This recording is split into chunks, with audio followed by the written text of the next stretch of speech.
Ucapan selamat datang pada acara inspirasi proses data rasa ini sudah yang ke-6 kali ya yang kita laksanakan di tahun 2021-2022 ini. Tahun ini kita akan lanjutkan lagi. Kalau bulan lalu mungkin kalau Bapak Ibu ingat kita sudah membahas terkait dengan praktikal sekali ya di dunia industri. Kali ini kita akan move gitu ya ke area di bidang pemerintahan. Seperti itu. Nah, saya Yugantara hari ini akan berlaku sebagai MC pada malam hari ini. Saya nanti akan ditemani oleh Pak Amzahrici selaku moderator dan juga Pak Bayu Waspodo selaku pemateri dan bicara kita pada malam hari ini. Izinkan saya memperkenalkan dulu untuk moderator kita pada malam hari ini. Ini Bapak Dr. Rerpol Hamzahrici, CA. Beliau merupakan dosen dan peneliti di Fakultas Ekonomi Bisnis Universitas Pajajaran Bandung di Unpad. Ini beliau alumni dari Humboldt University ya, Berlin. Dan juga kemarin sempat jadi alumni COVID juga Pak ya. Alhamdulillah kita sehat seperti itu. Makanya saya pada malam hari ini menyapa kita semuanya. Beliau dulu saat ini juga merupakan Direktur Riset dan Edukasi ISAKA ID, juga selaku Direktur Pusat Studi Inovasi Digital BIGIDS di Universitas Pajajaran. Itu beliau juga merupakan anggota IAI Kompartemen Akuntan Pendidik. Ini luar biasa nih beliau. Ini juga beberapa pengakuan profesional beliau merupakan Chartered Accountant dari IAI, lalu Accountant Register Negara, anggota Information System Audit dan Control ya, dari Association, terakhir dari ISAKA Student Group juga merupakan Faculty Advisor dari Unpad. Nah, Bapak Ibu sekalian, malam hari ini nanti akan dipandu oleh Pak Amzahrici dan juga Pak Bayu Waspodo. Nanti monggo di tengah-tengah diskusi jika ada pertanyaan bisa disampaikan melalui kolom chat ataupun nanti ketika sesi akhir bisa kita buka open discussion seperti itu. Lalu langsung nanti di akhir acara sebelum kita akhiri nanti kita ada seperti biasa dokumentasi ya. Nanti monggo dipersiapkan wajah-wajah termanisnya pada malam hari ini karena nanti siapa tahu ini Bu Mahendra akan melapor juga ke BPME yang ada di pusat seperti itu. Cara yang rutin seperti itu. Seperti itu kita langsung mulai saja. Saya serahkan langsung ke moderator pada malam hari ini Pak Amzahrici. Saya persilahkan. Terima kasih banyak Pak Yoga. Izinkan saya menyambut rekan-rekan para hadirin semua. Selamat malam, Assalamualaikum warahmatullahi wabarakatuh. Selamat datang kepada seluruh peserta yang datang ke sini. Kami sangat senang sekali ya menyambut Anda semua untuk hadir di Inspirasi Proses dan Data. Ini yang sudah ke-6 ya, kalau saya tidak salah berhitung secara total. Jadi memang ini merupakan salah satu niat dan ikhtiar dari Indonesian Business Process Management Association untuk meningkatkan awareness dan tentunya juga melibatkan dan memperkuat ya kepakaran dan keahlian seputar proses dan data ya, seputar proses science dan juga data science. Harapannya kita bisa menghadirkan solusi bersama, menghadirkan komunitas yang lebih kuat terkait dengan riset dan praktek di bidang manajemen proses bisnis. Nah, sebelum kita mulai, mungkin ada baiknya juga saya ingin mengingatkan kepada rekan-rekan yang hadir di sini untuk memastikan bahwa kondisi mikrofon Ibu Bapak semua sudah terkunci ya untuk menghindari saja. Walaupun nanti dalam perjalanan kita juga tetap akan memantau, tapi ada baiknya saya mengingatkan sejak awal. Mudah-mudahan bisa juga ikut mendukung sehingga penyampaian yang akan disampaikan bisa lebih baik. Di tengah-tengah kita sudah hadir juga narasumber kita yang saat ini sudah ada di ruang maya kita ya, Pak Bayu Waspodo. Beliau adalah saya mohon izin saya share terlebih dahulu sedikit profil mengenai beliau. Ya, beliau adalah salah satu dari co-founder juga di Indonesian Business Process Management Association. Nah, saat ini beliau merupakan bagian dari ini ya, dari universitas pengajar ya di Universitas Syarif Hidayatullah ya Pak ya, kalau tidak salah ya Pak Bayu ya. Ya, saya betul, ingin menyapa Bayu. Halo Pak Bayu, sehat selalu Pak. Ya, alhamdulillah baik Pak. Alhamdulillah sehat ya. Nah, ini ada sedikit mengenai profil beliau. Saya akan sedikit bacakan. Pendidikan beliau dilakukan dari sejak S1-nya ya di program studi akuntansi, konsentrasinya di sistem informasi akuntansi di Universitas 17 Agustus. Lalu beliau melanjutkan edukasinya, pendidikannya di master degree di Management Information System, di mana beliau mengambil di Pascasarjana Bina Nusantara University. Mohon maaf. Saat ini secara profesional pengalaman beliau bisa kita sama-sama lihat ya, terlibat di NICT Fellowship Training, Data Training Center Seoul di South Korea, lalu juga merupakan bagian dari Association of Information System AIS ya, Indonesian Chapter ya, AISindo, sebagai chapter secretary dari tahun 2015 ya sampai 2019. Jadi saat ini beliau juga walaupun sudah tidak malah jadi bagian dari pengelola, tapi beliau tetap aktif menjadi menjadi bagian dari anggota. Lalu beliau juga merupakan Indonesian Public terlibat sebagai salah satu tenaga ahli ya, atau mungkin saya sebutnya sebagai profesional yang bergerak di bidang layanan publik ya, evaluasi layanan publik yang memang yang dikembangkan oleh Kemenpan RB ya, sebagai evaluator ya dari tahun 2019 dan 2020. Aktivitasnya seputar menghadirkan evaluasi atau assessment terkait dengan penyampaian layanan publik yang ada di sektor pemerintahan. Nah, terkait dengan yang terakhir ini menjadi menjadi konteks yang akan kita angkat ya di dalam topik yang akan dihadirkan oleh beliau sesuai dengan temanya, yaitu proses layanan publik berbasis elektronik terkait dengan evaluasi di Indonesia. Tentunya kita ingin dengar bersama-sama paparan beliau, pengalaman beliau ya, dan pandangan-pandangan beliau terkait dengan apa yang seluk-beluk seputar proses pemberian layanan publik, dan dari situ semoga kita bisa sama-sama menghadirkan diskusi dan ya mendapatkan pemahaman yang lebih jelas. Tak lupa juga saya sampaikan kepada Ibu Bapak, jangan sungkan ya untuk menyampaikan komentar ataupun juga pertanyaan di tengah-tengah penyampaian paparan beliau. Nanti kita bisa sama-sama bahas ya. Jadi saya sangat rekomen sekali rekan-rekan semua untuk bisa menyampaikan pandangan-pandangannya. Baik, Pak Bayu, apakah sudah siap dengan materinya? Ya Pak, boleh. Baik, kalau demikian berarti saya bisa bisa berikan tempat dan waktu untuk Pak Bayu. Silakan Pak Bayu. Baik, terima kasih. Bentar.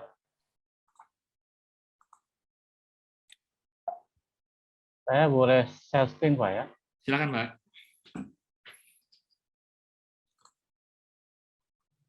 Apakah sudah nampak terlihat Pak? Sedang masih dalam proses. Nah, sudah sekarang. Ya. Oh ya, baik. Assalamualaikum warahmatullahi wabarakatuh. Selamat sore.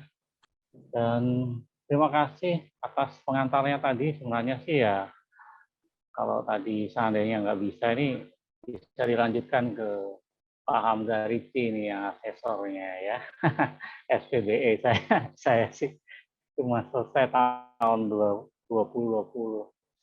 Dan saya sebagai anggota evaluator ya, kebetulan saya juga mendapatkan kesempatan bersama teman-teman di beberapa kampus yang dipilih oleh ketua tim, yaitu Pak Made Wiryana dari Gunadarma. Jadi ini timnya kebetulan beliau kenalnya alasannya anggota Apicom katanya waktu itu ya. Saya juga anggota Apicom sebenarnya. Jadi saya dapat kesempatan dihubungi dan kemudian dapat kepercayaan sejak tahun 2019, dan kemudian ada pelatihan untuk training for evaluator ya. Waktu itu belum pandemi, itu kita dikumpulkan, ada teman dari Sumatera, dari Kalimantan, dari Sulawesi, ya itu saja. Banyak kan, ada berapa di Jawa, dan termasuk ITS ya. ITS diwakili oleh Pak Tony, dan yang terakhir itu Pak Andri Pavian kalau salah ya. Dan tentu saja mungkin nanti kalau ada salah-salah bisa dibantu Pak Hamzah karena Oke. Jadi terima kasih atas kesempatannya, dan saya mulai saja. Saya pikir yang paling penting di sini saya menggunakan slide yang umumnya standar dan kita peroleh sebagai bagian dari apa yang sudah pernah kita dapatkan dalam pelatihan dan juga presentasi khusus dengan pihak pemerintah, karena slide-nya itu kebanyakan ya tentu saja harus berdasarkan pada suatu aturan pemerintah gitu ya, dari peraturan pemerintah dari presiden hingga menteri yang menjadi landasan dari kenapa ada evaluasi ini. Jadi bedanya dengan proses bisnis yang di organisasi luar pemerintah, tentu saja mungkin mereka akan punya aturan sendiri ya, yang mengatur pada apa kebijakan atau semacam itu yang ada di swasta gitu ya, pimpinan mereka. Kalau di pemerintah itu tentu saja merupakan turunan dari aturan yang tertinggi dan nanti diterjemahkan sampai ke aturan menteri. Dan tentu saja seperti yang diketahui, sebenarnya ini dokumen yang saya sebutkan sudah bisa dibaca ya, ini sebagian besar adalah dokumen-dokumen apa yang tentu saja tidak menjadi suatu rahasia karena semua sudah diperoleh. Dasarnya ketika itu sebenarnya izin Pak Bayu, mohon maaf bisa disampaikan dalam bentuk slideshow? Oh mungkin, ya, oke. Agar bisa visualnya lebih terlihat lebih jelas. Terima kasih. Ya. Iya. Ini kelihatan Mbak ya? Sudah ya? Ya baik. Sehingga kita bisa lihat bahwa pada awalnya tentu saja suatu aturan itu tidak datang dengan sendiri. Karena ini menyangkut bagian dari kegiatan yang disebut dengan informasi birokrasi, maka yang dilakukan di sini adalah mengacu pada apa yang menjadi tugas yang diinginkan oleh pemerintah. Saya menggunakan ini sebenarnya dari dokumen-dokumen yang sudah ada gitu, cuman mungkin belum luas sosialisasinya. Seperti yang waktu itu kita pernah adakan kegiatan, sebenarnya sudah mengarah ke awal pandemi di awal tahun 2020, di mana sebagian besar dari pihak Pemda dan kementerian kita undang untuk yang tertentu saja, tidak semuanya ya. Mungkin yang diundang ada berapa, tapi yang datang tidak banyak karena mungkin di awal pandemi masih belum ingin bertemu luring, dan kebetulan di sana ada kesempatan dan belum begitu meluas ya, sempat saya ikut hadir meskipun sebagian besar banyak yang daring, tapi ya sempat juga gitu kita hadir untuk melihat apa yang disampaikan. Ini saya kira adalah slide yang jelas ya untuk bisa mengenalkan bahwa sebenarnya ya namanya bidang pelayanan berbasis elektronik sudah dicetuskan oleh pemerintah lewat visi presiden ini. Di sisi lainnya kita juga sudah dikenalkan pada suatu roadmap ya, sebenarnya ada roadmap acuan dari kenapa kita memerlukan suatu pelayanan publik yang berbasis elektronik. Karena pada dasarnya pelayanan publik itu yang dikehendaki oleh pemerintah, ini kan aturan pemerintah ya, melandasi ya, mau tidak mau saya harus dijelaskan ini, karena dasar dari keberadaan pelayanan publik itu ya dari peraturan pemerintah gitu ya. Itu ditentukan sejak Kabinet Kerja yang kemudian menentukan salah satunya untuk bisa meningkatkan kualitas pelayanan publik ya memberi layanan secara elektronik gitu ya, yang disebut dengan e-services. E-services ini nanti ada definisinya, dan kita tentunya sudah mengerti ada salah satu hal yang menyebabkan semua itu bisa berorientasi pada penggunaan teknologi yang memudahkan orang mengakses informasi dan bertukar informasi. Itu saja itu akan pengaruhi pelayanan publik. Harusnya di awalnya paling utama adalah pelayanan publik yang terkena. Jadi hal ini yang kemudian menjadi tekanan untuk salah satunya memungkinkan setiap orang untuk bisa mengoptimalkan penggunaan teknologi informasi tempat kerja termasuk di kegiatan birokrasi. Dan tentu saja dalam hal tersebut pemerintah sudah menunjukkan dalam RPJMN untuk tahun 2020 sampai 2024, di mana salah satu yang dikehendaki untuk arah kebijakan khususnya informasi dan birokrasi dan tata kelola adalah transformasi untuk pelayanan publik. Dan satu poin pentingnya adalah untuk transformasi pelayanan publik itu diharuskan untuk memberi pelayanan publik berbasis elektronik. Tentu saja mungkin dalam konteks ini harus mesti diturunkan sesuai dengan konteks yang bisa dilakukan gitu ya. Seperti apa? Nah, untuk itulah kenapa kami menjelaskan ini dulu supaya mengetahui bahwa sebenarnya pemerintah sudah membantu kita untuk memberikan suatu gambaran apa yang kita maksud dengan suatu pelayanan berbasis elektronik. Dan untuk itulah maka keluar peraturan Menteri PAN-RB ini yang memudahkan untuk memberi suatu pedoman bagaimana penyelenggaraan pelayanan publik. Jadi ini adalah bukan sistem SPBE ya, berbasis elektronik gitu ya, sistem pemerintahan berbasis elektronik, tapi pelayanan publik PPBE, pelayanan publik berbasis elektronik. Di sana ini ada saya menggunakan bantuan slide yang diperoleh dari Deputi Pelayanan Publik ya, Prof. Lisa. Dan untuk itu dalam definisi ini jelas bahwa yang disebut dengan suatu pelayanan publik berbasis elektronik adalah suatu sistem elektronik pelayanan, di mana kita akan bisa dapatkan layanan demikian ini tentu saja dari para aparatur ya, sipil yang dapat tugas untuk menjalankan kegiatan pelayanan.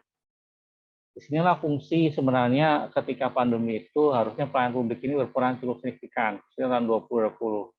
Sayangnya tahun 2021 itu kami para evaluator tidak dipanggil lagi ya, jadi berakhir sampai 2020 dan mungkin dilanjutkan sama timnya Pak Hamzah dan kawan-kawan itu ya di asesor itu untuk masalah pelayanan publik jadikan satu gitu ya supaya efisien anggarannya gitu, mungkin saja gitu ya.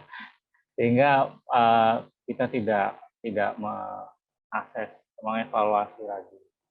Nah, saya coba bertugas untuk menjelaskan apa yang sebenarnya pelayanan publik berbasis elektronik ini, di mana kita lebih menekankan pada bagaimana nanti suatu yang akan dijalankan itu sudah bisa ditentukan dan diatur untuk memudahkan masyarakat mendapatkan pelayanan sebaik mungkin gitu ya. Ini nanti ada kriterianya itu secara spesifik. Dan pada dasarnya tujuannya itu ada dua, yaitu untuk mengetahui sejauh mana kemajuan pelayanan publik selama ini ya, sebenarnya sudah sebelum ini pun sudah banyak yang menggunakan pelayanan publik dengan menggunakan bantuan teknologi informasi dan komunikasi ya. Cuman apakah itu sudah memenuhi kriteria tertentu yang dikehendaki atau belum? Jangan sampai nanti apa yang diharapkan itu pada saat dicek secara realita tidak demikian jalannya, atau bahkan yang ditakutkan jangan sampai ini ya, yang sudah baik malah cenderung tidak tertangani gitu ya, atau tidak ada yang mantau monitor, lantas nanti pelayanan publiknya semakin tidak berjalan dengan sebaik mungkin. Ditakutkan kalau tidak dimonitor dan diawasi malah nggak ada lagi gitu ya, malah hilang. Jadi kita petakan bagaimana kondisi penyelenggaraan itu pada semua instansi. Yang dimaksud instansi di sini adalah sebenarnya yang kita maksud 365 unit pelayanan publik. Meliputi di kementerian, lembaga, pemerintah provinsi, kabupaten, dan pemerintah kota. Ini sampai ke daerah tingkat 2 begitu ya. Untuk di awal 2019 kita cuma di pemerintah provinsi, kabupaten, dan pemerintah kota. Sedangkan kementerian dan lembaga itu baru join pada tahun 2020 ini. Ini rencana kementerian, ini ada beberapa kementerian.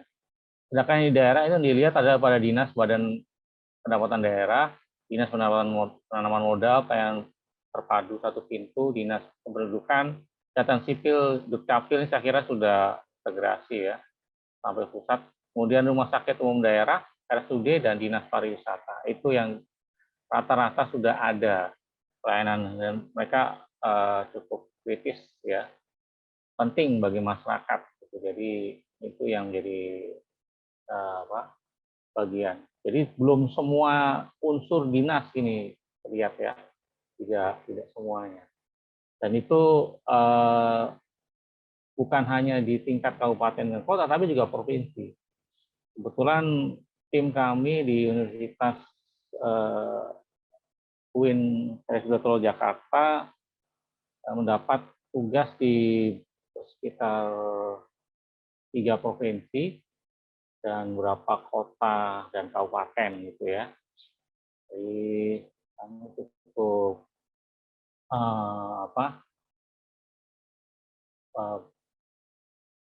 punya pengalaman untuk bisa melihat bagaimana proses evaluasi ini dilakukan.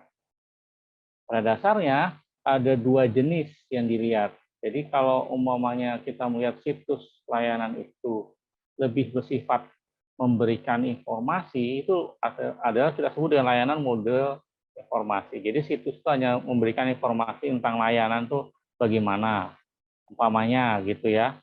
Layanan itu diberikan dengan memberitahu jadwal gitu, secara online dan kontak person ya yang bisa dihubungi lewat WA gitu. Cuman itu saja gitu. Jadi tidak ada suatu pertukaran dokumen yang mesti harus dilakukan dieksekusi pada suatu situs. Itu yang disebut dengan layanan model informasi. Tapi ada juga yang sudah mengarah ke alur kerja, ada workflow, ada prosesnya. Di mana di situ sudah submit dokumen, umpamanya untuk perizinan ya, usaha, dan mungkin dokumen-dokumen lain, semisal sekarang Maret ya, mulai akhir Maret untuk mengisi SPT tahunan itu ya, dan lewat e-filing ya, itu kan alur kerja juga di mana kita mengisi data gitu ya, dan mensubmit data. Sebenarnya nggak ada yang submit sebenarnya. Yang alur kerja ini sebenarnya untuk lebih cocok untuk perizinan gitu ya, usaha, pengajuan izin untuk bangunan, berikan bangunan dan sebagainya. Sehingga kita lihat bahwa dari kedua layanan ini yang difokuskan untuk evaluasi ya sebenarnya belum ada yang lebih kompleks itu ya, belum ada kayak sistem penunjang keputusan, belum ada knowledge management dan sebagainya, itu belum ada, belum begitu banyak. Walaupun ada mungkin ya terbatas gitu penggunanya dan mungkin tidak untuk publik gitu ya. Yang kita maksudkan yang untuk publik layanannya. Nah, kita bagi atas 7 dimensi apa saja yang akan dievaluasi. Mulai dari efisiensi, kepercayaan, keandalan, pelayanan, kemudahan gitu ya.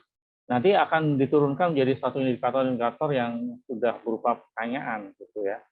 Di mana suatu pertanyaan ini akan digunakan sebagai acuan bagi evaluator mencek gitu jadi satu checklist dan menyediakan suatu evidence ya di-upload gitu ya dalam satu file yang nanti akan dilaporkan kepada pihak pengumpul data di Kemenpan RB, ya, semua datanya diberikan ke sana. Dan kita melibatkan mahasiswa. Untuk tugas evaluasi ini sebenarnya kita melibatkan mahasiswa dengan alasan pertama sederhana. Mahasiswa sudah terekspos dengan pengetahuan menggunakan komputer dan bisa memanfaatkan komputer.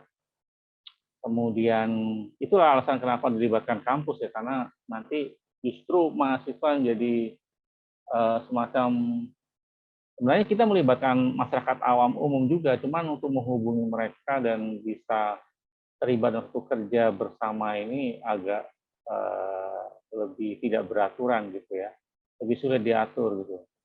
Sehingga kita mengandalkan pada mahasiswa yang kita tidak batasi sebagai representasi dari masyarakat awam yang sudah mengerti bagaimana menggunakan sistem yang ada pada layanan publik. Nah, pengertian dari SIS itu justru karena kita memanfaatkan sistem yang berbasis elektronik ini untuk memudahkan suatu layanan diberikan kepada siapa yang akan menjadi target, dan tentu saja ini harus dengan suatu asumsi bahwa layanan itu bisa dan mudah dipahami, mudah digunakan. Nah, disebut dengan layanan ini sebenarnya juga ada kaitannya dengan kebijakan internal ya. Jadi kebijakan internal itu lahir berdasarkan pada peraturan perundangan yang tadi kita sudah jelaskan sebagian diantaranya, dan nanti baru diberikan suatu layanan gitu. Cuman ya bagaimana kebijakan internal ini kan tergantung dari yang tadi itu kan ada 365 unit itu, dan kita melihatnya Pak, perlu disemangati ya bagaimana upaya itu akan terus bisa dilakukan meskipun banyak alternatif itu bisa dilakukan secara luring gitu ya, tapi ada juga yang masih merasa untuk bisa lebih baik dilakukan secara online karena itu sudah bagian dari paket pelayanan, harusnya bukan saja luring saja tapi tidak dibatasi luring tapi juga harus daring. Dan suatu yang disebut dengan kualitas ini saya menggunakan slide yang ada ketika kita training itu ya. Kita harus punya suatu acuan di mana untuk memudahkan penggunaan, tentu saja menggunakan suatu teori yang jelas. Satunya di sini adalah bagaimana mengukur usability dengan menggunakan ISO 924111. Dan tentu saja elemen yang akan dinilai sudah ditentukan, seperti umpamanya apa yang akan diberikan itu sudah sesuai atau tidak dengan harapan mereka pengguna gitu ya, dan dilakukan secara mudah gitu ya, artinya tidak tentu saja membuat beban lebih pada pelaksana gitu ya. Dan tentu saja yang penting lagi ketika kita sudah sampai mengukur sesuatu itu harus jelas juga apa saja poin-poin yang nanti perlu dilihat menjadi bagian dari pelayanan publik. Jadi kita tidak mencek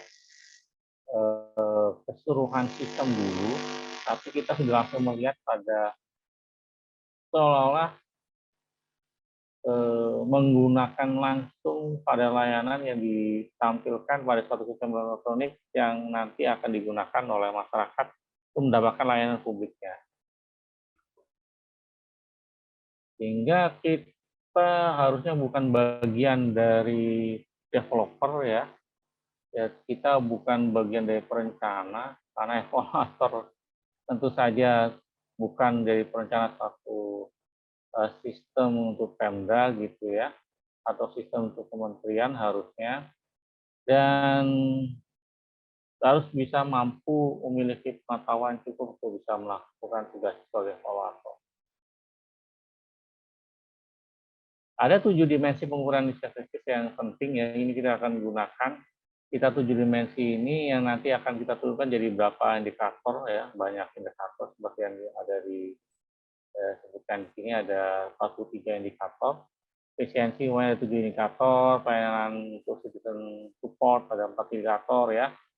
Bahkan untuk mengecek itu kita sampai menunggu respon dari pihak admin untuk memberitahukan apa yang mesti dilakukan berikutnya, begitu ya, seperti layaknya.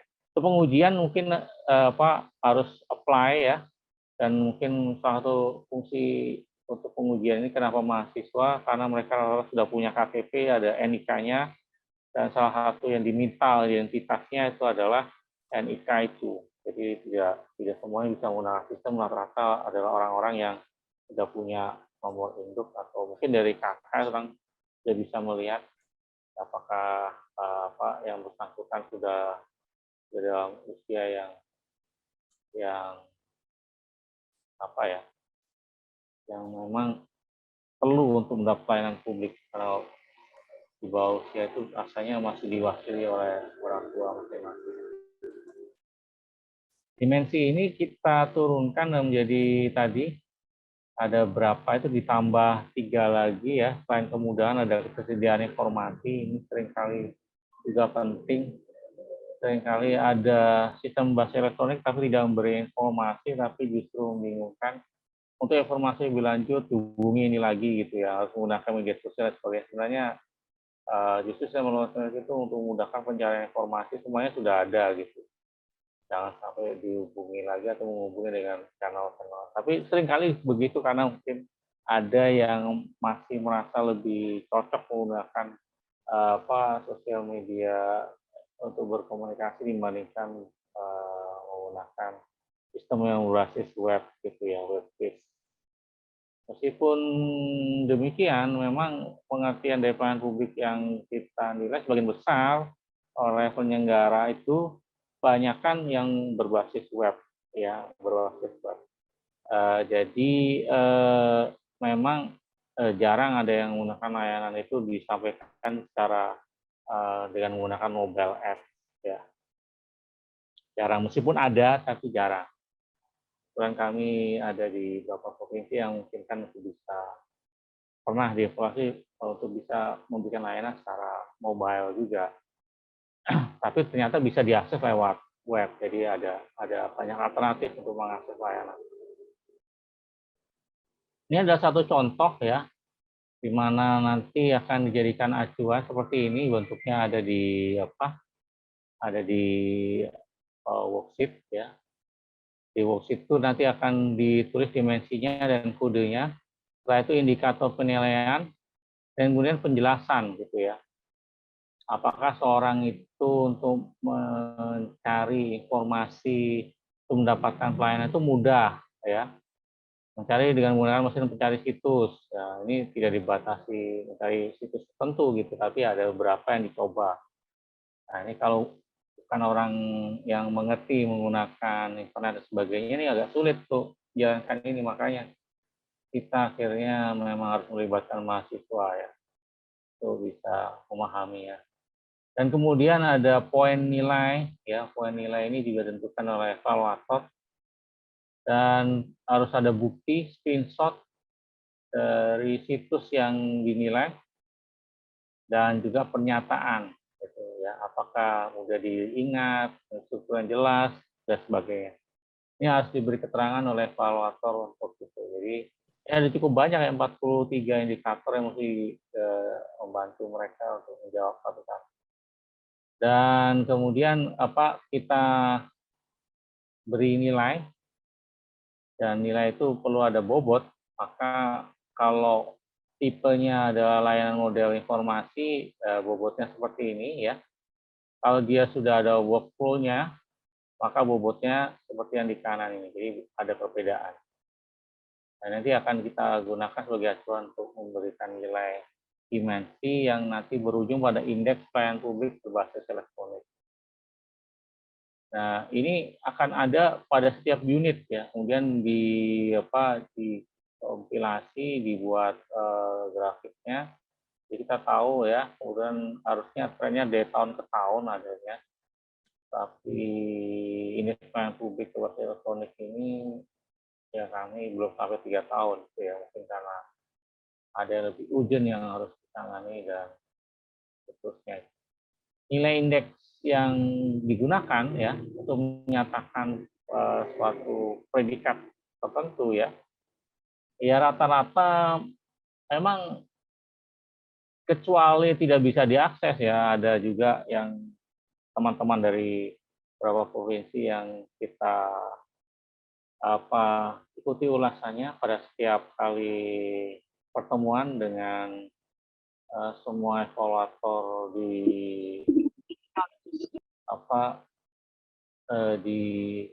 setiap evaluator akan ada suatu pertemuan untuk membahas gitu ya apa yang terjadi. Ternyata ada situs website yang memang hanya bisa diakses di waktu tertentu saja, atau seringkali untuk bisa mengaksesnya tuh kadang-kadang mungkin karena keterbatasan apa listrik di sana atau wilayah tertentu gitu ya, yang memungkinkan server bisa berfungsi dengan baik sehingga mengaksesnya itu karena diakses di wilayah lain gitu ya, tidak di wilayah yang sama, tentu saja mungkin sulit untuk bisa dilihat layanannya secara baik, bahkan tidak muncul gitu ya. Sehingga ini berujung pada ketika dinilai tidak muncul situsnya dan mungkin belum sampai cukup. Tapi rata-rata sudah ada yang sangat baik dan baik.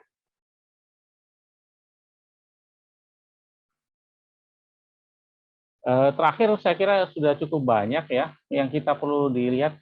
Itu sebenarnya kita adalah bagian penilai eksternal, evaluator eksternal yang melengkapi penilaian internal yang sudah ada.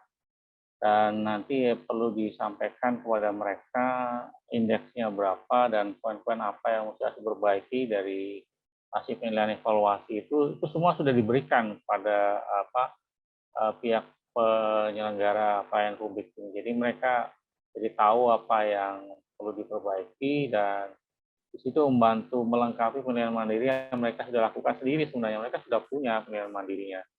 Mungkin kita cuma membantu dari perspektif dari penggunanya gitu ya. Yang tentu saja harapannya itu jadi lebih lengkap, gitu, melengkapi dan memperkaya pemahaman mereka terhadap penggunaan. Dan apa yang kita lakukan di sini sebenarnya membantu pengawasan ya, sehingga nanti mengarahkan menjadi lebih baik. Karena selain ada bimbingan penilaian dan evaluasi, tentu saja diharapkan nantinya hasil pembinaan yang ada ini mendorong makin membaiknya suatu proses pelayanan yang tentu saja ini diserahkan ke bagian kebijakan internalnya itu ya kepada unit tersebut gitu ya. Seringkali pelayanan publik itu ya antara ada dan tiada gitu, ada tapi kok cuman memberi model informasi saja, tapi bukan workflow. Karena kebutuhan pelayanannya juga harus berdasarkan dokumen, jadi itu salah satu yang akan perlu ditambahkan gitu ya, itu bisa dipahami. Saya kira demikian dari saya. Apakah sudah waktunya tanya jawab? Ya. Silakan Pak. Baik, terima kasih Pak Bayu untuk paparannya. Kita sebenarnya ada slot sampai jam 8:30 ya, kurang lebih untuk paparan. Tapi tentu kita bisa alihkan atau bisa juga siapkan untuk sesi diskusi ya. Saya kira ini paparan ini cukup memberikan informasi ya kepada khalayak, terutama mengenai posisi dari layanan pemerintahan ya, yang mungkin tadi sempat disinggung oleh Pak Bayu, jika Ibu Bapak di sini yang mengikuti pernah mendengar istilah sistem pemerintahan berbasis elektronik. Nah, ini sepertinya PPBE ini atau layanan publik berbasis elektronik ini merupakan pendahulunya ya Pak Bayu mungkin ya. Bisa dikatakan demikian ya. Ya Pak. Baik. Ya, terima kasih Pak Bayu sudah berkenan untuk menyampaikan, dan silakan apakah ada yang ingin dikomentari atau ingin disampaikan. Saya mengundang Ibu Bapak semua untuk bisa menyampaikan pandangan ataupun juga pertanyaan. Silakan, jangan ragu dan sungkan ya kalau ada yang ingin disampaikan. Apakah ada di sini yang ingin bertanya atau memberikan pandangan? Ini ada kurang lebih senang sekali nih, ada 51-an orang ya yang sudah bergabung di ruang kita sekarang. Mudah-mudahan bertambah terus. Ya, apakah ada di sini? Saya mungkin, nah ini selamat datang juga nih, ada Mas Dito bergabung nih. Prof. Bernardo mengangkat tangannya ya, raise hand. Silakan Pak Bernardo. Ya, selamat malam Pak Bayu. Terima kasih untuk pemaparannya. Terima Ya. kasih moderator untuk kesempatannya bertanya. Sama-sama Pak. Ya, menarik Pak untuk melihat hasil evaluasi yang dilakukan ini. Cuma saya masih penasaran Pak dengan bagaimana caranya ketika evaluasi ini berjalan untuk standarisasi dari setiap evaluatornya Pak. Mungkin bisa menceritakan sedikit. Ya, baik Pak. Terima kasih. Apa saya langsung atau gimana Pak Angga? Langsung aja Pak. Jadi sambil berjalan nanti jika ada yang Oke. menanyakan nanti bisa raise hand. Silakan. Ya, sebenarnya evaluator ini kita susun dalam tim kecil yang merupakan perwakilan perguruan tinggi. Sengaja Kemenpan RB itu mengajak kerjasama perguruan tinggi di berbagai wilayah. Nah, tadi saya sebut Sumatera, Kalimantan, Sulawesi, dan ada beberapa dari Pulau Jawa termasuk kampus kami untuk terlibat. Karena justru bantuan yang diharapkan itu adalah mengajak mahasiswa untuk mau terlibat dan melakukan penilaian. Meskipun targetnya adalah masyarakat awam, harusnya yang merepresentasikan dari pengguna layanan itu sendiri, cuma ditakutkan tadi karena kan mereka susah untuk bisa dikoordinir gitu ya.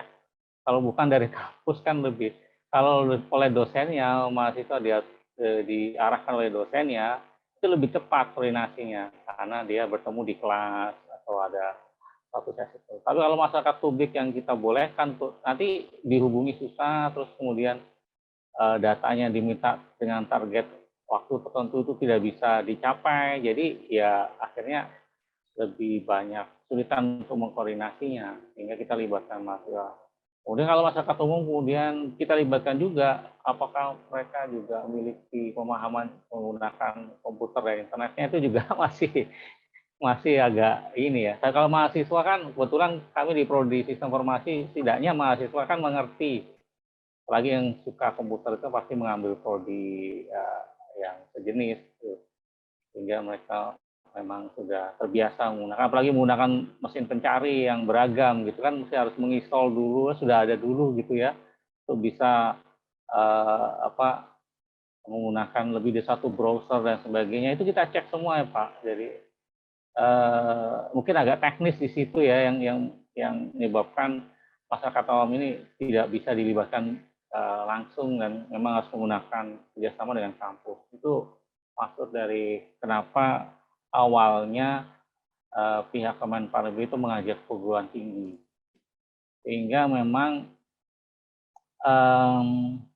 yang kita akan lakukan justru mengerahkan mahasiswanya. Cuman kalau mahasiswa kita undang semua di training for evaluator jadi agak sulit. Makanya dosennya gitu ya, dosennya yang kemudian mewakili kampusnya untuk kemudian mengkoordinir dan mencari siapa yang akan dilibatkan dalam proses evaluasi ini. Saya kira penentuannya seperti itu Pak. Cuma agak sulit sih kalau kita buka untuk masyarakat awam, publik juga siapa yang mau, dan ketika diumumkan itu apakah waktunya cukup karena ditentukan dalam waktu terbatas. Dan kebiasaan itu waktunya itu ya nggak banyak, diminta seminggu 2 minggu itu, bahkan kan kita kan ngatur untuk mengakses situsnya kan tidak di waktu yang sama Pak. Ada yang waktu malam, ada yang waktu sore, ada yang waktu siang gitu. Nah, kalau di tim kami atur begitu, jadi tidak di waktu yang sama jam 7 semuanya connect itu, ngecek situs, enggak seperti itu. Jadi namanya situs online kan kadang-kadang harus kita cek juga berfungsi 24 jam apa enggak. Jadi ya memang yang mungkin belum bisa saya akui dan saya harus berterima kasih pada mahasiswa kita semua adalah kita belum bisa memberikan lebih selain sertifikat karena mereka benar-benar menggunakan akses internet sendiri, dan pada saat pandemi semua di rumah gitu. Bahkan sebelum pandemi kita semua melakukan di rumah juga. Jadi semuanya resources-nya mereka miliki sendiri. Dari komputer, akses internet itu semua kerja mahasiswa, kerja gotong royong, semuanya itu tanpa ada yang lain, yang kita cuma bisa beri sertifikat aja. Sayangnya cuma itu yang bisa diberikan, dan tapi ini hasilnya kita berikan sebagai bagian dari laporan yang resmi untuk, bahkan tadi sudah ada indeks pelayanan publik itu ya, itu memang diberikan secara resmi untuk mungkin ada award juga ya. Kemarin waktu usulan di pertemuan di awal 2020 itu ada bagian Pemda mengusulkan mungkin ada award-nya juga, jangan kasih indeks saja gitu ya. Apakah sudah ada, apakah mungkin di yang SPBE yang Pak Hamzah itu mungkin ada award-nya apa enggak gitu ya, yang bagus gitu indeksnya. Saya juga nggak tahu. Berdasarnya sudah diusulkan untuk memberikan award atau grant untuk bisa menjadi stimulasi pengembangan inovasi pelayanan publik. Mungkin itu Pak, mudah-mudahan bisa menjawab. Tahu saya sih cuma itu aja. Kalau ada Pak Made mungkin bisa melengkapi. Pak Made nggak ada. Oke, berarti kalau boleh sedikit menambahkan, Pak. Silakan. Berarti artinya ketika mengevaluasi ini, evaluator ini adalah orang yang sudah punya IT literacy gitu ya? Iya Pak, betul. Oke. Jadi, ada. Kita memang sengaja tahu apa itu layanan berbasis elektronik sehingga bisa mengevaluasinya gitu ya.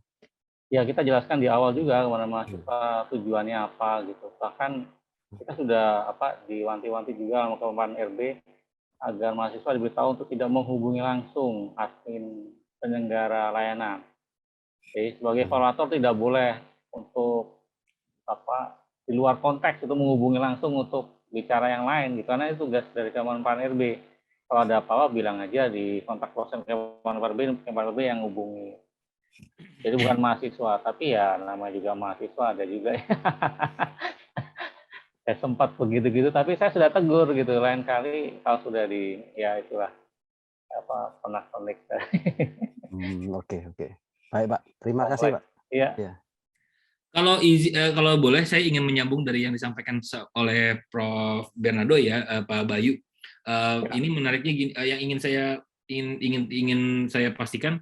Kalau di dalam pelaksanaan layanan publik berbasis evaluasi layanan publik berbasis elektronik ini, tadi saya banyak mendengar perlibatan mahasiswa ya. Nah, seberapa kalau dibandingkan dengan evaluasi yang dilakukan dalam konteks SPBE yang saat ini berjalan ya, yang menjadi arus utama saat ini digunakan, itu asesor atau evaluator tersebut memang sebetulnya mirip seperti yang dilakukan oleh Pak Bayu gitu, yaitu melibatkan beberapa instansi. Tapi dalam konteks ini kita tidak melibatkan mahasiswa, Pak. Gitu. Nah, yang menjadi pertanyaan saya, apakah dalam konteks layanan publik berbasis elektronik, mahasiswa itu memang diposisikan sebagai evaluator N-nya atau dia sebagai tim dari evaluator itu sendiri, Pak? Maksudnya dalam artian Pak Bayu sebagai evaluatornya yang secara official, kemudian di bawah Pak Bayu itu membentuk tim atau ditunjuk tim yang mensupport, yang mendukung Pak Bayu untuk menjalankan beberapa aktivitas teknis yang kemudian nanti ada jenjangnya untuk direview oleh Pak Bayu sebelum menghasilkan reportnya gitu. Seperti itukah atau memang mereka terpisah? Jadi memang evaluator itu mahasiswa bisa menjadi evaluator. Mungkin itu lebih kepada ingin insight aja, pengen tahu gitu Pak. Ya, yang kita lakukan sebenarnya melibatkan mahasiswa itu untuk menjadi pengisian tadi yang slide untuk work spreadsheet-nya. Dan kemudian dari situ kita sebagai dosen kan yang mengumpulkan datanya. Ini sebelum pandemi kita belum menggunakan yang cloud ya. Kalau setelah pandemi kita gunakan Google Cloud ya, sudah ada linknya. Jadi semua pertanyaannya ada di dokumen itu, mereka kemudian tinggal checklist dan upload saja langsung di cloud. Kalau yang sebelum pandemi kita kumpulkan file dari seluruh mahasiswa itu dalam bentuk spreadsheet dan kita cek. Ya, jadi sama gitu. Kalau yang untuk cloud nanti akan dicek langsung oleh Kemenpan RB. Ya, karena sudah langsung tersentralisir gitu ya. Semuanya sudah masuk di satu kumpulan data penyimpanan yang sama, jadi langsung diperiksa oleh Kemenpan RB gitu ya. Dari mungkin setiap satu unit kan ada setidaknya diusahakan 10 satu evaluasi 10 orang yang berbeda, dan itu nanti akan dicek mana yang lebih lengkap evidensinya. Kalau evidensinya tidak lengkap berarti belum bisa dimasukkan. Jadi kalau yang sebelum pandemik, dosen yang ngecek satu-satu gitu ya, semua spreadsheet itu, untuk kemudian laporan terakhir bukan mahasiswa yang buat, tapi laporan terakhir untuk rekap khususnya untuk penilaian indeks itu kan dilakukan ada apa ya, banyak sekali kolom yang mesti kita isi untuk diketik komentarnya, masukan apa, mesti perbaikannya apa gitu kan. Karena itu diminta oleh pihak Pemda Kota Kabupaten gitu. Apa yang mesti kami perbaiki dengan hasil penilaian ini? Itu dosen-dosen yang mengisi, kami yang mengisi. Kalau dari tim saya ya, dari tim saya. Kalau dari tim yang lain, kebetulan saya tidak tahu. Ini ada berapa tim dari banyak kampus ya. Jadi cara kerja tim saya sih seperti itu. Kalau tim saya kan saya dan Bu Nia. Saya ada tim dari kelas saya sendiri dan juga Bu Nia ada tim dari kelas sendiri dan mahasiswa. Dan semua dikumpulkan ke saya dan Bu Nia setelah bagi-bagi. Tapi juga kebetulan kita juga melibatkan dosen lain yang bersedia. Jadi kita melibatkan dosen lain. Jadi lebih banyak gitu yang ikutan untuk menilai dengan mahasiswanya juga gitu. Cuman laporan terakhir yang diminta oleh kemarin Pak Ribi harus kami susun gitu dalam bentuk tabel dan komentar perbaikan dari setiap dimensi tadi yang harus diperbaiki apa kurangnya. Jangan terlalu general juga, harus lebih rinci gitu, agak rinci. Jadi kalimatnya itu agak harus mendekati standar, apa harus perbaiki gitu ya. Di sisi mananya gitu. Ini kebanyakan di usability-nya doang sih Pak, karena kita tidak menilai infrastrukturnya sebagainya, cuma usability apa yang muncul dan terlihat ketika pelayanan publik itu diberikan. Jadi seperti itu. Baik, terima kasih Pak. Cukup jelas. Jadi lebih kepada membantu ya, membantu untuk menghadirkan evidence ya. Iya. Nanti standarisasi reviewnya juga nanti kan tetap akan dikelola oleh Kemenpan melalui evaluator itu sendiri. Menarik Pak. Terima kasih untuk penjelasannya. Semoga juga ikut menjelaskan dari yang ke Pak Prof. Bernardo ya. Saya ingin berlanjut ke sudah ada satu pertanyaan di sini yang disampaikan oleh Pak Yoga. Mungkin Pak Yoga mau bertanya langsung atau saya bacakan? Saya bacakan saja ya mungkin ya. Baik, di sini Yoga bertanya, apakah berarti bisa dibilang PPBE ini, pelayanan ya, PPBE ini disupport oleh SPBE, karena SPBE di dalam kurung ya, karena SPBE tidak hanya pelayanan publik, betul, memang kalau berkaitan dengan SPBE itu dia ada layanan administrasi, dan juga ada layanan publik ya, layanan publik itu seperti JDIH, gitu kan, jaringan hukum dan yang sebagainya. Nah itu sementara kalau layanan administrasi kan ada yang sifatnya untuk SDM, pembayaran keuangan, dan yang sebagainya. Nah, jadi apakah bisa dibilang bahwa PPBE ini disupport oleh SPBE gitu, dan PPBE bagian, apakah artinya PPBE ini bagian dari SPBE ya Pak? Waktu kami diskusikan memang kita lihat khususnya karena Pak Made juga terlibat di SPBE, beliau juga memberitahu bahwa kita bukan di sistem keseluruhan yang lain, kita lebih konsentrasi pada apa yang nanti akan dilihat oleh masyarakat awam untuk mendapatkan layanannya. Jadi konsentrasinya di pelayanan publiknya yang menggunakan sistem elektroniknya di sana gitu. Makanya penilaiannya itu kan di usability-nya. Di layanan publiknya berarti. Iya, bukan di sistemnya. Kita tidak menilai sistemnya. Cuman bagaimana munculkan layanan semacam itu kan butuhkan sistem. Betul. Kita mau tidak mau kan harus terlibat gitu. Kan tidak mungkin proses saja, padahal itu kan untuk bisa muncul dalam bentuk suatu tampilan tertentu di sistem kan harus ada bantuan sistem mau tidak mau gitu loh Pak. Dan memang kita tidak nilai di dalamnya karena sampai ke dalam begitu berarti tidak bisa dilakukan dengan cara yang barusan kita diskusikan atau bahas gitu ya. Tidak bisa hanya berdasarkan tampilan nanti kita tahu masalah yang lain. Enggak, kita cuman bagaimana masyarakat tuh berekspektasi terhadap pelayanan itu dan mereka dapatkan atau tidak, itu yang lebih penekanannya di sana. Sehingga nanti harapannya mereka bisa mencari solusi gitu. Kira-kira pelayanan bisa lebih baik itu apa yang mesti harus diperbaiki. Cuman kita tidak utik-utik yang lebih dalam lagi gitu, selain dari yang diterima oleh masyarakat awam ketika menggunakan sistem yang pelayanan publik ini. Ya, jadi sebetulnya secara garis besar memang kalau boleh saya ikut menambahkan, memang yang disajikan ya atau dikontribusikan melalui SPB ini adalah sudah mengikuti PPB juga gitu. Jadi fokus dari Pak Bayu sendiri, pengalaman beliau fokusnya lebih banyak kepada layanan layanan publiknya ya Pak ya. Jadi bagaimana layanan-layanan tersebut memberikan tingkat kepuasan lah setidaknya dari kacamata masyarakat. Mungkin juga bermanfaat kalau saya sedikit juga menambahkan yang disampaikan Pak Bayu tadi dalam konteks misalkan apakah layanan tertentu itu derajatnya sudah sampai pada derajat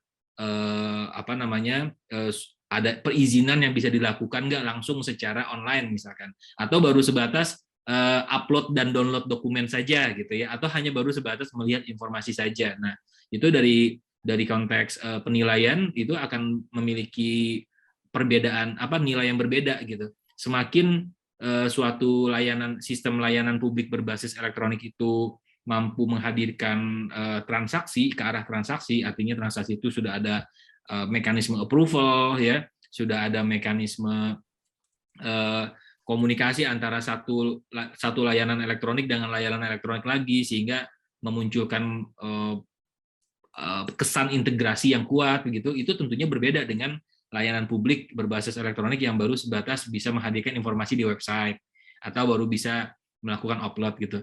Mungkin itu kurang lebih sebenarnya iramanya sama, hanya mungkin sekarang acuannya sudah tidak lagi difokuskan kepada LPBE ya Pak ya, layanan publiknya, tapi keseluruhan itu sendiri. Nah itu memang betul sih Pak, rame banget, aplikasi banyak banget gitu, dan biasanya daerah, bahkan instansi daerah tuh juga banyak sekali punya aplikasi hasil pengembangan mereka gitu ya, dan itu yang juga termasuk menjadi ruang lingkup yang sedang dinilai. Ada lagi, apakah sudah ada yang mau bertanya lebih lanjut? Ada ini di mungkin chat itu, Pak.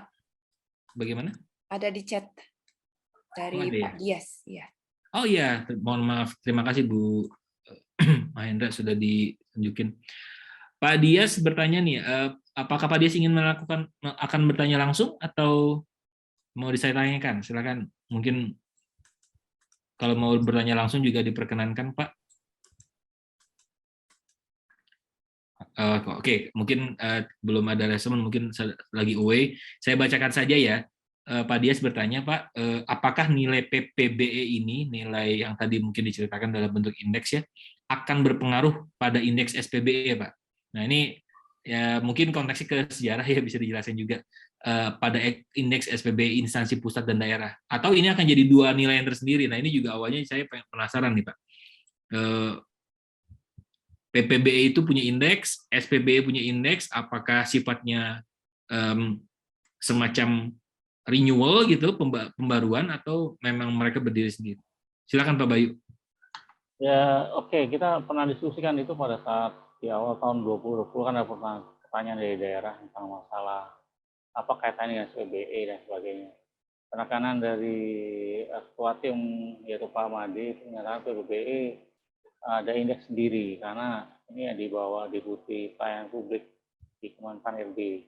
SPBE sendiri ada di deputi yang lain ya. Salah satunya emang fokusnya emang diminta untuk pelayanan publik gitu, lingkup kerjanya. Jadi mereka ada indeks sendiri. Untuk SPBE pun juga ada indeks sendiri juga.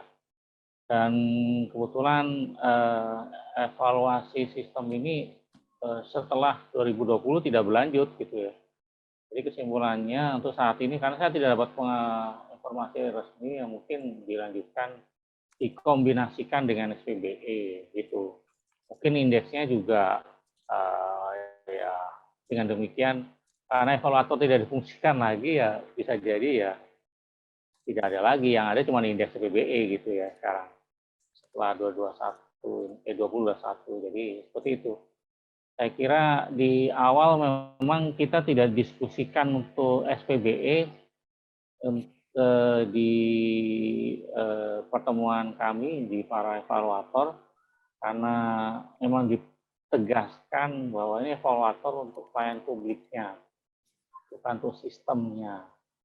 Dan saya kira waktu itu diskusikan juga diangkat oleh Pak Tony, ini ada yang SPBE juga, ini gimana pembatasannya tuh. Dijelaskan ulang bahwa ini lebih banyak ke penekanan di pelayanan publik. Bahkan sebagai masukan saja bahwa yang dimaksudkan pelayanan publik sendiri mengundang dari tim, ada seorang tim ahli juga dari LAN untuk bisa membahas apa yang disebut dengan pelayanan publik dan sebagainya. Ini sudah dapat suatu gambaran bahwa memang akhirnya nilai caranya adalah secara usability dari sistem elektroniknya saja, karena ya meskipun kenyataannya untuk bisa muncul gitu ya apa yang digunakan oleh masyarakat itu dengan suatu proses yang panjang gitu ya untuk bisa muncul dalam tampilan seperti itu, tapi yang diketahui masyarakat publik kan apa yang muncul di tampilan di sistemnya saja gitu. Mereka tidak tahu bagaimana kemudian tiba-tiba ada layar seperti itu di elektronik. Sehingga kita konsentrasi dengan meniru kondisi seperti itu. Ya, tampilan yang itu yang kita nilai dan kemudian kita beri masukan apa yang mesti diperbaiki. Terus solusi teknisnya akhirnya tidak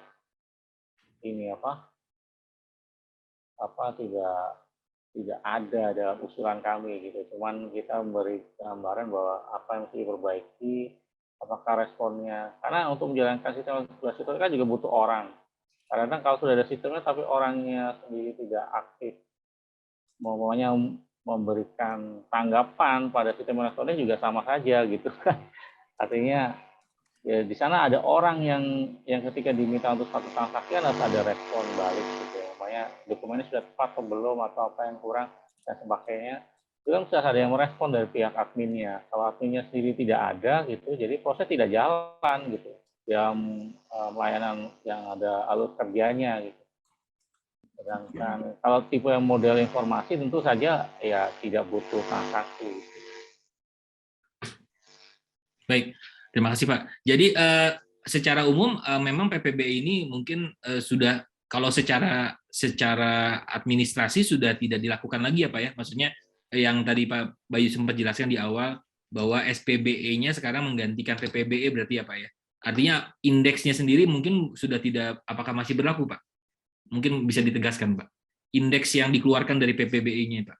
Mungkin saya tidak tahu keterangan resminya ya. Oh gitu. Mungkin diambil, saya dapat pengumuman dari ketua tim kan.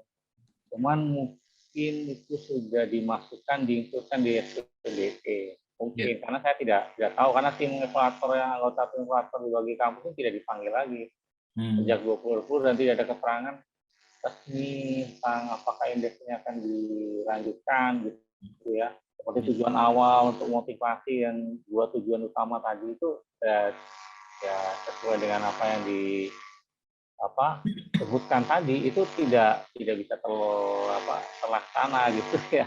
Kalau memang benar tujuan SPBE itu masih dipertahankan, tapi kalau memang saya sih melihat sayang sekali kalau itu tidak dilanjutkan karena data-data yang dikumpulkan Kementerian RB itu sejak 2019 jadi terputus dari 2020, sedangkan yang 2021 kita tidak lakukan, sekarang 2022.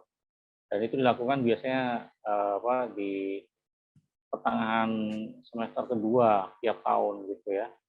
Jadi akhirnya ya memang PPBE ini ya tidak sejauh dari tim anggota evaluator tidak berlanjut lagi untuk setelah tahun 2020, 2021 ya, itu tidak ada. Baik. Ya, terima kasih Pak Bayu. Nampaknya mungkin kalau mungkin bukan jawaban resmi ya, kalau dari saya pribadi sepertinya ini sifatnya melanjutkan. Jadi apa yang dikelola oleh SPBE yang menjadi acuan saat ini memang akan meneruskan apa saja yang sudah ada di dalam PPB dan tentunya melalui pengembangan atau penyempurnaannya ya. Seperti demikian. Karena kalau melihat dari kacamata pengelolaan dengan menggunakan indeks 2 begitu ya, sementara tujuannya sama, itu juga saya pikir bisa cukup menantang sendiri, terutama bagi instansi pemerintah daerah yang harus melakukan pengukuran. Mereka perlu melakukan prioritasisasi juga gitu, dan hal tersebut tentu perlu dipertimbangkan lebih lanjut. Saya kira itu bisa jadi pandangan untuk Pak Dias ya, penjelasan dari yang disampaikan oleh Pak Bayu. Bu Mahendra juga bertanya di sini. Ibu Mahendra apakah menyampaikan langsung atau oleh saya saja? Ya, kita bisa diskusi ya. Soalnya juga saya mau cross dengan Bapak gitu. Soalnya betul yang dikatakan ketika pengukurannya saja sudah berbeda, nanti hasilnya kan pasti berbeda dan yang menyelenggarakan kemungkinan juga akhirnya akan tumpang tindih begitu ya. Memang tujuannya tadi publik kalau yang layanan publik, nah yang PPBE. Tapi SPBE tidak sekedar layanan publik, tapi kan sebetulnya bisa dijadikan satu. Nah, makanya saya bertanya, apakah memang karena koordinator atau pelaksananya yang berbeda gitu ya? Kan PPBE ini Kemenpan RB. Nah, SPBE bagaimana Pak Hamzah? Sama Kemenpan RB juga, Bu. Oh, makanya saya menduga ini sifatnya estafet yang gitu baru. Ya, kayak dikembangkan. Cuman ya mungkin yang menjadi pertanyaan kemudian apa hasil dari PPBE itu, evaluasinya yang kemudian dibawa ke SPBE-nya, sehingga seperti ini para asesornya kan tidak merasa sia-sia jadinya gitu, hasil sudah sekian 2 tahun terus tiba-tiba tidak ada informasi apa-apa terus berubah menjadi sesuatu yang totally new begitu ya. Jadi kan lesson learn-nya apa, mungkin begitu yang saya wondering, kenapa kok dari kementerian yang sama tapi perubahan itu tidak melalui tahapan evaluasi begitu. Ya, kalau dari yang saya tahu Bu ya, saya dijelaskan oleh ketua tim bahwa untuk SPBE itu di bawah deputi yang berbeda dengan PPBE. Jadi PPBE itu ada deputinya sendiri yang Prof. Lisa. Sedangkan untuk SPBE itu ada sendiri gitu ya untuk sistemnya. Dan khusus untuk sistem SPBE ini memang koordinatornya Kemenpan RB gitu. Dia membagian tugas sendiri gitu. Dan fokus indeks ini inisiatif dari masing-masing deputi kementerian itu sendiri. Jadi masing-masing ada deputinya. Kemudian setelah pandemi ini mungkin salah satunya masalah efisiensi dan melihat bahwa tidak ada tindak lanjut dari PPBE juga salah. Ya, sudah banyak masukan tapi kok nggak ada perbaikan juga salah. Ya, mungkin ya lebih baik memang sekaligus dirangkum dari PBE gitu ya. Jadi satu, tapi pembagian tugas waktu di awalnya itu memang perumusan SPBE-nya sendiri dengan PPBE itu ditangani oleh deputi yang berbeda. Ya, walaupun berbeda ya, tapi coba kita pikirkan apakah bisa hanya menjual usability tanpa ada sistem yang bagus di depannya gitu kan juga tidak mungkin ya Pak ya. Maksudnya tampilan saja yang bagus kan semuanya itu pasti harus ada behind the scene-nya kan Pak Bayu. Ya seperti yang saya jelaskan tadi Bu. Jadi memang ada banyak masalah gitu yang memang kita tidak bisa beri masukan. Karena kita itu dari sudut pandang pengguna saja. Jadi pengguna, ya usernya itu pengguna. Jadi kita tidak dari sudut pandang developernya. Jadi kalau saya lihat dari argumen kenapa kita perlu ada indeks ini, karena masyarakat membutuhkan suatu layanan publik segera, dan kita perlu tahu ada suatu indeks yang diakui bersama untuk melakukan penilaian dan nanti dikasih tahu kepada pengelolanya untuk apa yang dirasa pengguna itu perlu diperbaiki. Sedangkan lebih tahu dalamnya ya masing-masing gitu ya. Bahkan kita juga temui seperti tadi ceritanya kan ada situs yang hanya bisa diakses di waktu-waktu tertentu, tidak setiap waktu bisa diakses. Itu kan membuktikan memang untuk infrastrukturnya sendiri memang tidak semua sama di semua wilayah. Jadi tidak bisa disamaratakan kemampuannya gitu.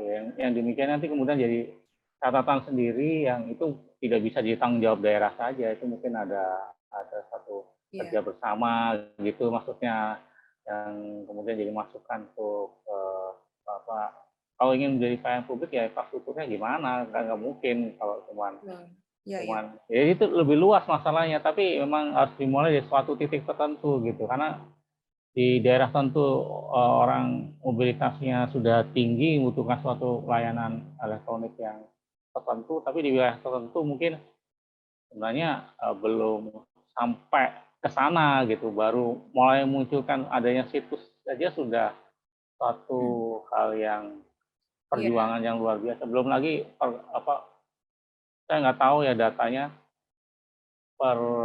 penyebaran tenaga IT yang kompeten tentang IT di Indonesia ini kan lebih banyak di kota-kota besar.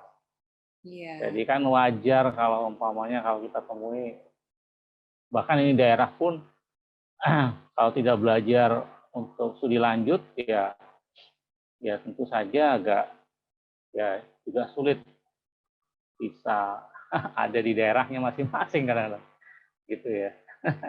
Itu akhirnya ya banyak hal bukan, tapi kita tidak bisa menilai itu semuanya dalam suatu penilaian indeks tertentu dalam waktu-waktu gitu, karena kerjaannya ini terlalu banyak dan bisa dilakukan hanya untuk dalam waktu yang terbatas, karena waktunya ada waktu terbatas, kemudian indikatornya juga tadi cuma ada 43 gitu ya, ada 7 dimensi ya mau tidak mau kan harus ada laporan dari hasil kerja itu yang menunjukkan apa yang mesti ditingkatkan, yang mungkin sudah dijelaskan oleh Pak Hamzah tadi, sudah diserahkan di tim SPBE yang nanti. Nah, ini masih ada pertanyaan ke sana juga. Semua juga kayaknya curious tentang gimana ini PPBE sama SPBE gitu. Di Pak Agus Widodo ya, juga pertanyaan yang sama kayaknya. Pertanyaannya itu kita. Ya, saya sudah pernah mendengar ini ketika kami saya diminta masukan untuk perbaikan ke Menpan, keputusan Menpan yang sebelumnya ya tahun 2019 atau diajukan tahun 2020. Selain saya, pihak Menpan juga mengundang beberapa Pemda gitu, dan mereka juga bertanya waktu kebetulan ada beberapa usulan itu, selain definisi-definisi yang harus diperjelas, salah satunya SPBE tadi ada kaitannya dengan PBBE apa gitu ya, juga dijelaskan juga antara kayak harmonisasi peraturan yang lain, jangan sampai ada yang serupa, mengadakan serupa. Saya bilang ya ini semua di bawah koordinator Kemenpan RB atau bukan untuk menenggarai, dan untuk semua pengukuran yang kita nilai ini sudah disosialisasikan belum oleh para pengelola sehingga mereka tahu apa yang mesti harus diperhatikan dalam pengembangan layanan publiknya seperti apa. Ternyata memang tidak semua Pemda juga sempat untuk dapat sosialisasi yang PPBE. Saya nggak tahu yang SPBE sudah dapat juga apa enggak, tapi yang PPBE aja belum semua paham juga begitu, belum lagi yang SPBE. Jadi saya nggak tahu yang SPBE ini sudah paham atau yang PPBE belum paham atau sudah paham juga. Ya, Pak. Waktu itu ada yang protes juga gitu. Siap. Balik ke Pak Hamzah, monggo, ada yang Pak Agus itu. Bapak mute, Pak. Saya lupa mohon maaf. Saya kira ini pertanyaan dari Pak Agus Widodo bisa menjadi pertanyaan penutup ya. Jadwal kita sesuai dengan agenda. Pak Bayu di sini ada pertanyaannya adalah apakah jadi penilaian PPBE ini lebih berorientasi hasil ya gitu ya. Jadi pertanyaannya kepada outputnya. Potongan konsep yang tidak terhubung dengan konsep SPBE. Mungkin Pak Bayu juga bisa mengakses langsung ya supaya bisa mengartikulasikan sendiri. Monggo Pak Bayu, apakah bisa diberikan komentar? Ya, awalnya kita dijelaskan tugas evaluator itu dengan istilah public efficiency tadi. Efisiensinya itu apa, kemudian publiknya apa, kemudian kita jelaskan dari konsep administrasi pelayanan publiknya, gitu ya. Sehingga gambaran kami waktu itu memang bukan sistem pemerintahan berbasis elektronik ya bagi para evaluator. Nah, tugas kita kan berawal dari penjelasan itu.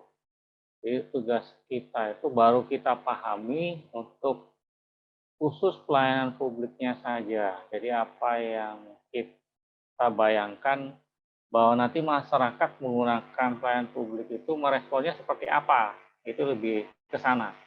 Bukan memikirkan apa saja yang menjadi penyebab supaya ada pelayanan itu. Jadi memang tidak sampai ke dalam sana karena tugas kami memang sudah ada sampai ke indikatornya, sudah ada pertanyaan-pertanyaannya, kemudian kita dijelaskan secara teknis bagaimana memahami pertanyaannya yang tadinya sulit, di banyak istilah yang aneh-aneh karena memang tidak lazim, jadinya istilah itu ya tidak umum lah dengan istilah yang digunakan bahasa sehari-hari, itu pun harus dijelaskan juga gitu, supaya evaluator punya sawan pandang terhadap pertanyaan tersebut, jangan sampai salah persepsi. Sehingga seperti tadi saya katakan memang dalam arsitektur survei harusnya ada PPBE seperti yang sudah dijelaskan tadi diskusi Bu Mahen dan Pak Hamzah. Tapi di awal kami dikumpulkan sebagai evaluator itu untuk PPBE, tidak langsung dikomunikasikan bahwa nanti akan terjun juga di SPBE, karena itu hal yang berbeda ketika kita diskusikan. Di lingkup sama-sama Kementerian Panerbit tapi beda deputi, masalah itu waktu deputi yang ngurus itu akhirnya di pandemi ini ya sekarang dikenal dengan asesor ya. Sebenarnya kita juga ada tim asesor juga dari kampus kami, cuman bukan saya. Jadi bukan saya yang jadi asesor, dari ada beberapa orang sana dan mereka baru jalan setahun, jadi kan baru kemarin itu. Mudah-mudahan jelas, Pak. Baik, saya kira memang ini sifatnya kita simpan pertanyaannya untuk kita klarifikasi ke depan ya. Saya kira setiap peserta di diskusi ini juga bisa sama-sama nanti mengkonfirmasi lagi apakah memang kalau saya pribadi sepertinya dalam satu rumah meskipun beda ruangan tapi sepanjang orientasi ke sama ya, saya kira itu sifatnya sayang kalau duplikasi gitu kalau diterapkan. Jadi saya pikir ini konteksnya lebih kepada melengkapi dan merupakan penyempurnaan dari yang fase-fase sebelumnya. Baik, semoga jawaban dari Pak Bayu juga cukup menjawab pertanyaan concern dari Pak Agus ya yang terakhir. Dan ya nggak terasa juga sudah di 20.37 waktu Indonesia Barat nih. Di sini ada waktu waktu Korea juga nih, ada Pak Prof. Werado.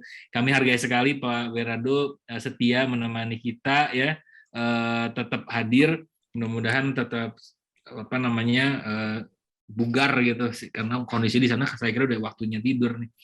Baik, Ibu Bapak, saya kira kita sudah sama-sama juga mendengarkan paparan dari Pak Bayu dan dari saya pribadi serta tentunya seluruh segenap panitia mengucapkan terima kasih kepada Pak Bayu untuk paparannya. Semoga yang disampaikan oleh Pak Bayu bisa memberikan pencerahan, itu yang pertama. Terus yang kedua juga bisa meningkatkan keingintahuan yang lebih besar terkait dengan seluk-beluk terkait dari sisi layanan publik ya, dan bagaimana dia bisa dikaitkan dalam konteks lingkungan berbasiskan proses dan data yang saat ini menjadi tema diskusi kita atau tema dari IBPMA itu sendiri. Terima kasih Pak Bayu sekali lagi. Sehat selalu ya Pak. Baik, dengan demikian saya juga baik. Dengan demikian saya juga bisa menyelesaikan tugas moderatif saya. Terima kasih untuk termasuk kepada rekan-rekan yang sudah mengikuti dari sejak awal, dan saya bisa sekarang kembalikan kepada Pak Yoga ya. Terima kasih. Baik, terima kasih Pak Hamzah Ridzi dan Pak Bayu dengan materinya yang luar biasa, Bapak sekalian. Untuk mengakhiri malam hari ini, Bapak sekalian, monggo untuk bisa on cam sebentar, gitu ya. Mari kita sama-sama untuk kita dokumentasikan ya acara kita pada malam hari ini sebentar saja. Silakan kalau berkenan menggunakan background dari TMA, sudah saya siapkan di link yang saya post di kolom chat tadi, materi dari Pak Bayu pun sudah saya share di sana. Monggo Bapak sekalian, nanti jangan lupa juga bagi yang tertinggal nanti bisa akses juga di YouTube kami. Ya, saya sering ya, ada YouTube-nya, ini sudah ada YouTube-nya, silakan di like, subscribe dan komen. Nah, kayak blogger ya. Nanti akan kami upload di sana semua, juga pertemuan-pertemuan yang lalu juga kita share di sana Bapak sekalian. Seperti itu.